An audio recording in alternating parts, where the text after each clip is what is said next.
The Chilling Adventures of Sabrina review. This is a Netflix original series consisting of 10 episodes of roughly 50 minutes or so each. It follows Sabrina, the teenage witch, which is based on the Archie comics. If you're familiar with them, we've seen other adaptations over the years, but this is the latest one. This aims to be a more gritty, dark take on the character that should be reminiscent of the Riverdale series. Now, I'm not familiar with Riverdale, but I am quite a fan of this series, actually. I really did enjoy it. So in this show, we're getting sort of the origin and the start of the character within this new, darker universe. They're in Greendale, and a lot of it has to do with the witches and the history of the witches here, but it really is focused on Sabrina, played by Kiernan Shipka, which was fantastic in the role. She was just great as it. Sabrina, really well done.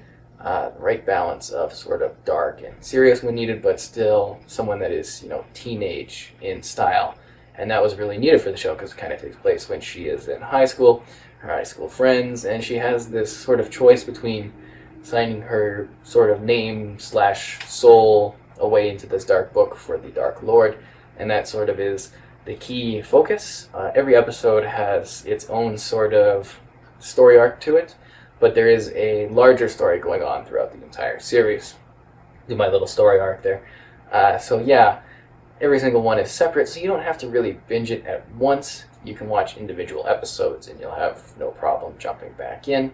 I did really want to see more of it. I was very surprised by how good it was, or at least how enjoyable it was. It does sort of fall into those typical sort of teenage drama moments. There's like weird sort of subplots with other characters that I didn't like as much. I thought it was at its strength when it was just following her. Like, they try to focus on her boyfriend quite a bit, and he really isn't that interesting of a character, to be honest. He's just sort of there, supportive, but he has this whole weird storyline with the family minds and stuff, and it does make sense later on, but it was also kind of like, I don't care at all about this in the slightest. That being said, it was still really well done, and it's kind of a nice balance between being tame and dark.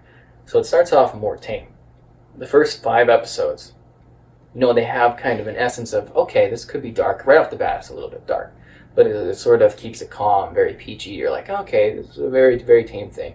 And then after, in the latter half of the season, it really does kick it up a notch. It really does get visceral and dark. There's a sort of cannibal scene.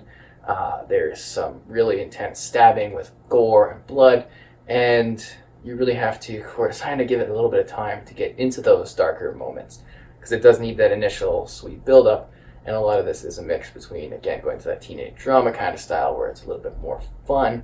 You get that initially, and then it ramps up into the darker things once she gets more acquainted with her mystical side, because this is really just trying to teach you the lore and give you an idea of who this character is and the rules of this universe.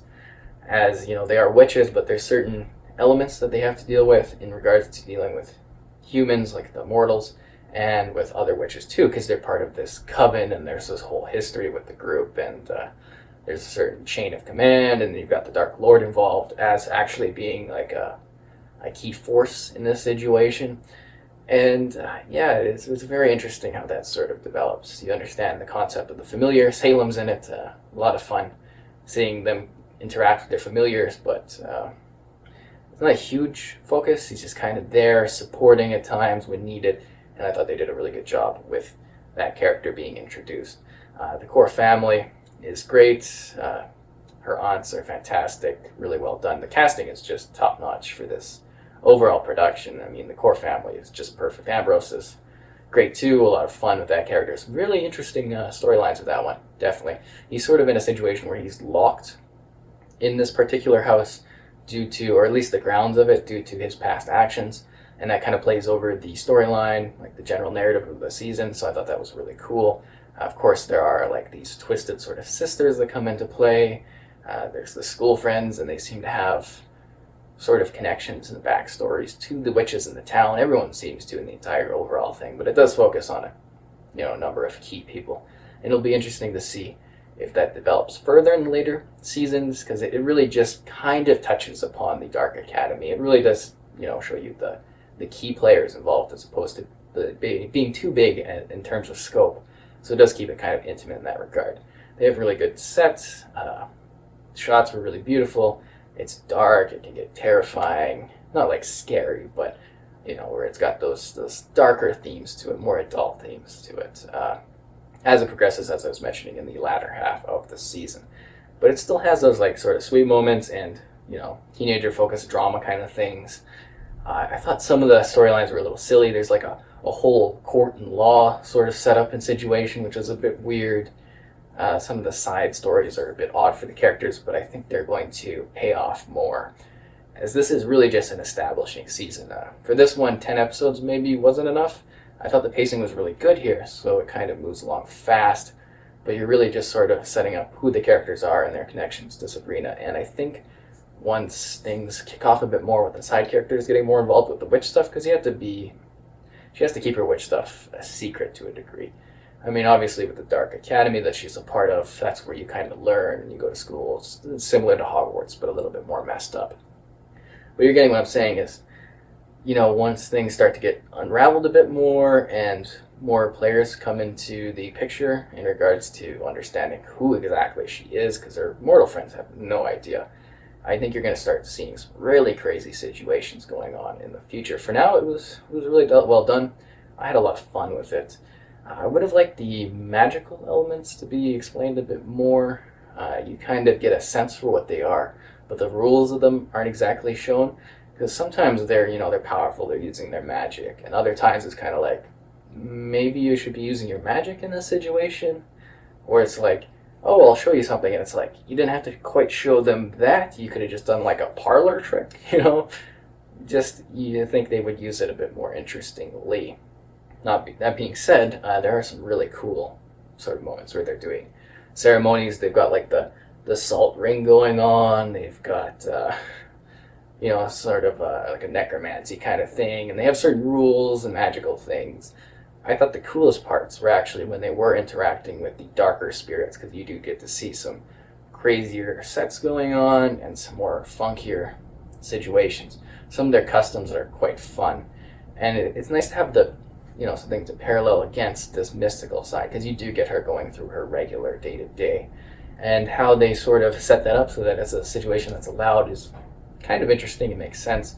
They really want to explain things and give context behind why certain situations are happening, and you really do get an idea of who Sabrina is in this particular series, being someone that does have those moments where she's dark, but she's always got a bit of a heart to her too, which was really good.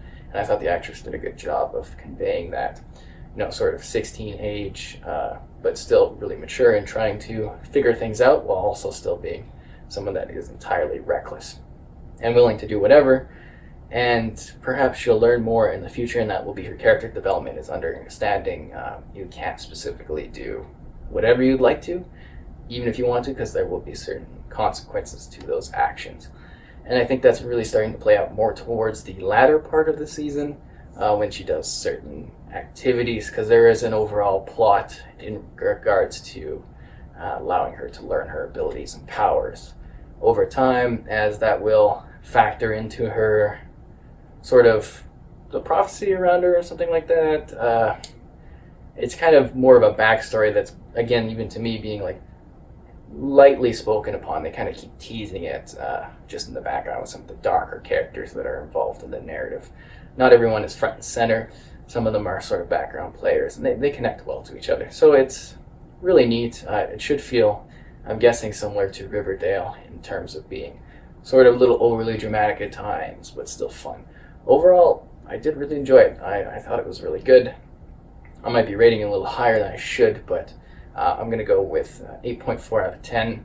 You read my full review in the description below. I had a fun time with it. Some of the storylines are a little bit silly, and it could have been darker at the start, but it does deliver as you continue going along, and I thought this was a lot of fun.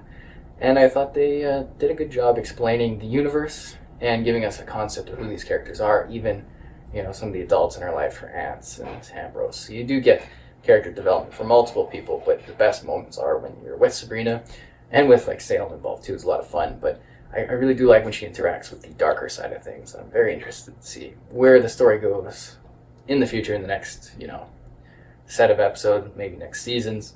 as I think they really have set up something creepy and potentially great here that could be very interesting for years to come, assuming they keep the plot lines interesting and going with it. And I understand there's like a sense of perhaps crossovers and stuff too, so we'll have to see how that goes. But I do think there's a lot of potential with this series because the lead is so great. She really does a fantastic job. I don't think everyone's quite at that level. The adults definitely are, but some of the kids are a little bit at times. But overall, really enjoyable. Well done. Easy to binge, but you can easily watch this in split portions if you'd like, and you shouldn't have too much of a problem keeping up with it and understanding it, as each episode does feel like a separate thing, just with an overall story to it all.